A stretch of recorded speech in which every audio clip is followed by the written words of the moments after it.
Let's now talk all things Jadon Sancho. It's been a tricky couple of seasons since coming back to the Premier League and joining Manchester United. On Sunday, wasn't in the squad for the game away at Arsenal, where Erik Ten Hag confirmed after the game he wasn't best pleased with the way he applied himself in training. Sancho fired back on social media, defending himself. There was some talk, speculation he might be going to Saudi Arabia. We both know David Ornstein, don't we? Very well connected in the world of transfers. A short while ago, he's tweeted that Jadon Sancho won't be joining the Saudi Pro League before the transfer deadline tonight. The 23-year-old is admired, but move not happening. Same applies for Mohamed Salah, but the interest in Salah remains, and there is good relations between all parties. We'll talk Salah shortly, but on Clarke, on Jadon Sancho even. We can talk about you maybe a little bit later on. You touched on it at the start of the show. Is the hope and belief now that Ten Hag and Sancho can get into a room, they can put wherever differences there might be besides, and we just see Sancho knuckle down in training?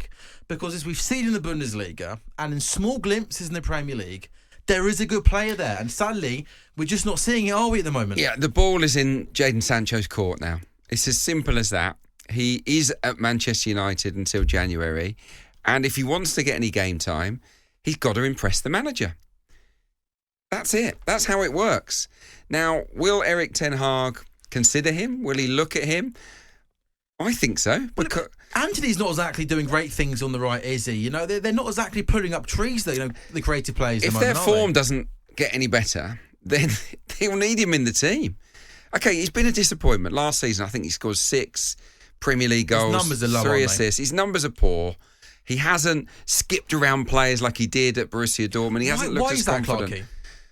I don't know. I don't know whether... Is it a mental thing? The weight, the responsibility of being a Manchester United player is a weight that not everyone can carry. Maybe that's played on his mind. He's got too nervous. I'm not entirely sure. I don't know the player personally. But in football, you get managers, or you get spells where managers don't want to pick you.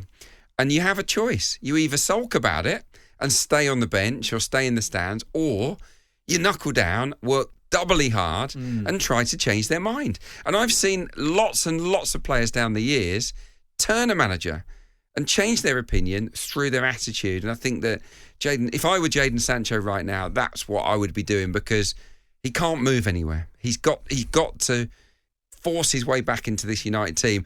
And hand on heart, it shouldn't be hard for him to force his way into this team, because they are not a great team at the moment. A tough time for Man United at the moment. We know there's a lot of stuff with the ownership at the moment, and has been for the last couple of seasons. The Man United fans want the owners out. There's been a lot of talk of them selling. Obviously, there's the Sancho story who's sort of challenging the manager's authority. We know that a couple of players have been involved in domestic abuse storms.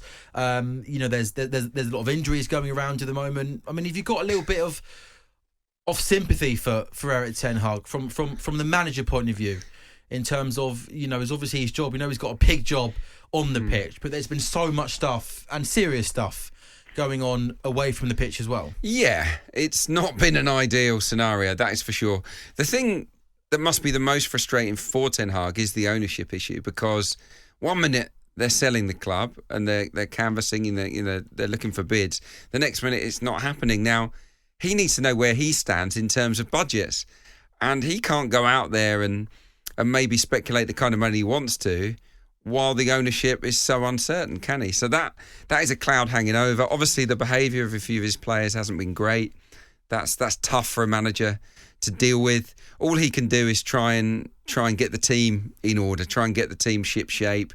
And there are issues there as well, aren't there, with injuries, particularly at the back, with Varane and Shaw out. I mean, that back four that ended the game against Arsenal, Wan-Bissaka, Evans, Maguire and Dalot, that's a pretty poor back four, considering the money that Manchester United have spent. So, yeah, I have a little bit of sympathy for Ten Hag, but it doesn't strike me as the kind of head coach that wants any sympathy. He's a pretty tough character. Yeah.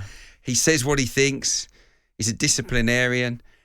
he's just got to knock this group of players into shape quickly, hasn't he? And could one thing that could change everything, can make everything look a lot more rosy, a lot more quicker, is if the big lad up front comes in after the international break, Rasmus Højlund, and starts scoring goals. He will. And is starting. If he's looking a handful, and we think he's going to be as good as what a lot of people think he's going to be, they got a big guy up front scoring goals, knocking defenders left, right, and centre. All of a sudden, things can look a lot more different for Man United pretty quickly. For sure, Højlund. I was there at the weekend. He looked good when he came on. A handful, didn't he? He's going to bully a few centre halves.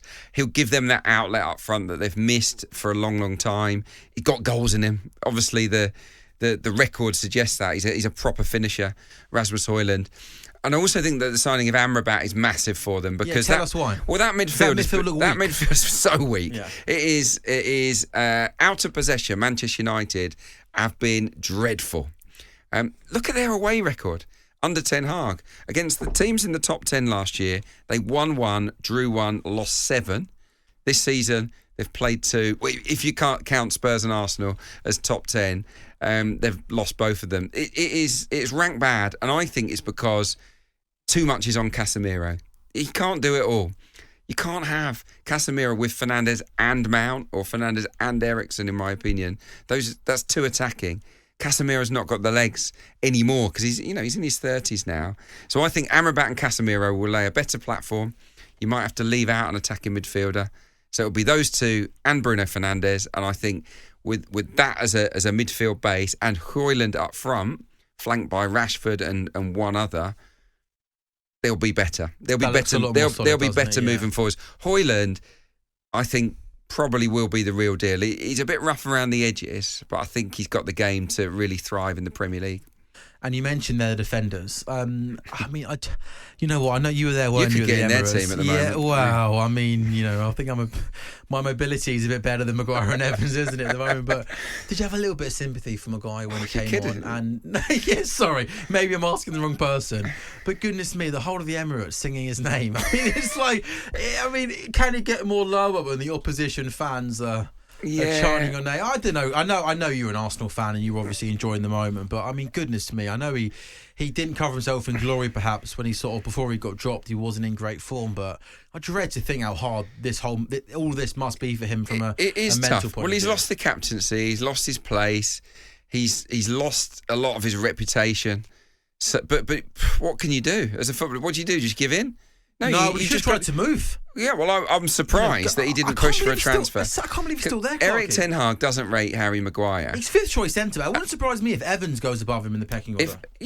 If I was Harry Maguire, I would have been banging the door down saying, please let me leave. Anywhere. Yeah, because I need to play for a manager that gives me a fair crack of the whip.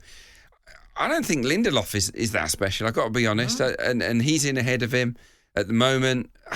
Yeah, Harry Maguire, his career is sort of stalling big time, isn't it? But he's very lucky. He's very lucky that Gareth Southgate is so loyal, because he shouldn't be anywhere near the England squad. Harry Maguire. You don't think he should? No.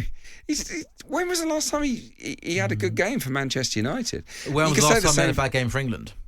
Well, England don't have very many games, do they? One thing you should say is when he does play for England, him and Stones do have a good understanding. Which is a miracle. It's a miracle because that's fair. We give him some credit there. But who are we playing? Malta. Well, no, but Macedonia. I'd even say him. I mean, I don't think he had a bad World Cup. I know we didn't go all the way. I'm being a little bit facetious there. He has, and as you mentioned, we're not blessed with great other centre backs, are we? Banging down the door, going pick me, pick me. We aren't, but we're blessed with players that are more informed than Harry Maguire. I just think that he shouldn't be near the England squad. Calvin Phillips shouldn't be near the England squad because they're not playing. Henderson shouldn't be near the England squad. I think it's almost a token gesture, to be honest, to say, look, I'm not going to instantly ostracise this guy just because he's gone to Saudi Arabia. But the truth is, he's not going to be in the squad in a year's time, is he? If he stays out there, it's just not going to happen. But then again, as you said earlier, in that central midfield options, Rice, Bellingham, we're then looking at Gallagher, Ward-Prowse. Again, there's not, but beside the obvious two. Ward-Prowse should be in there instead of Henderson, shouldn't he? Yeah, there are a number of players that I would have had in there ahead of Harry Maguire as well. Look, he needs to get out of Manchester United, but like Sancho, he's stuck. So he's got to knuckle down and make sure when he does play that he plays well.